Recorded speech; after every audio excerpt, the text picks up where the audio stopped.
Bonjour.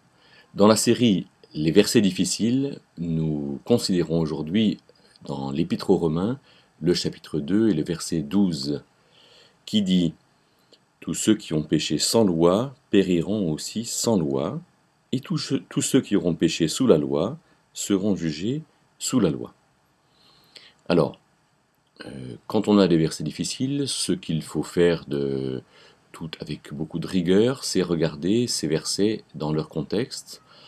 Ce verset de Romains est donc dans la lettre aux Romains, qui est la lettre de la justification universelle.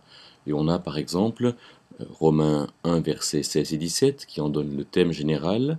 La justice de Dieu y est révélée sur le principe de la foi, ou par la foi, pour la foi. Donc le thème général, c'est qu'il est dit à celui qui a la foi, comment est-ce qu'il peut avoir la justice, comment est-ce qu'il peut être juste devant Dieu.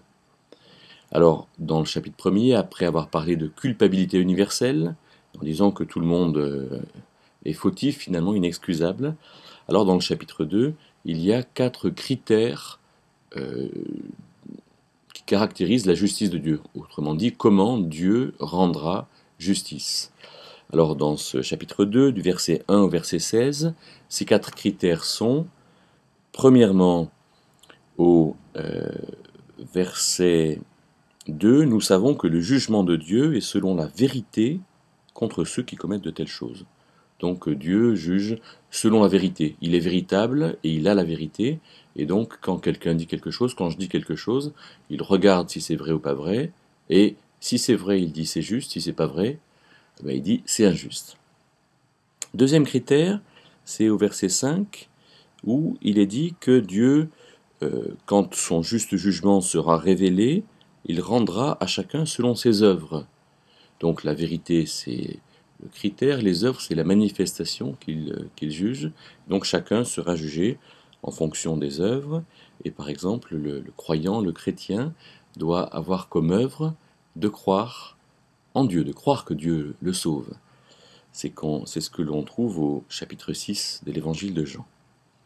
Troisième critère de Dieu, c'est donc ce verset 12, où il est dit que ceux qui ont péché sans loi seront donc jugés sans loi, et ceux qui auront péché sous la loi seront jugés par la loi, on va le voir. Et le quatrième critère, il est dit au verset 16, que Dieu jugera par Jésus-Christ les secrets des hommes. Donc on a 4 critères que je vais reprendre. Le premier, c'est que c'est la vérité qui va me dire si ce que j'ai fait est vrai ou pas vrai, et donc si je suis juste ou pas juste. Le deuxième, c'est que ce sont mes actes. Le troisième, c'est que c'est mon référentiel qui déterminera quelque chose. Et le quatrième, c'est que c'est une personne. Alors, parlons maintenant de ce troisième critère qui est le référentiel. On entend donc ici dans la bouche de Paul que, suivant ce en quoi les gens auront cru, alors ils seront jugés. Si les gens vivaient sous la loi, alors ils seront jugés sous la loi. S'ils vivaient sans loi, ils seront jugés sans loi. Qu'est-ce que ça veut dire d'être jugé sous la loi ou d'avoir finalement vécu et péché sous la loi? Alors, la loi, à l'époque, c'était la loi en Israël, c'était la loi qui définissait quels étaient les comportements sociaux, comment la liberté sociale pouvait être préservée.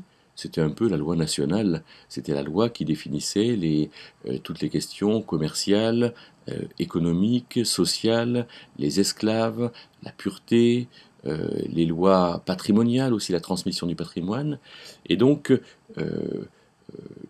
tous ces gens qui ont péché sous la loi seront jugés finalement par rapport à leurs opinions personnelles, par rapport à ce qu'ils auront jugé comme bon ou comme mauvais, de sorte qu'il n'y a pas de différence entre celui qui se place sous la loi et celui qui se place sans loi.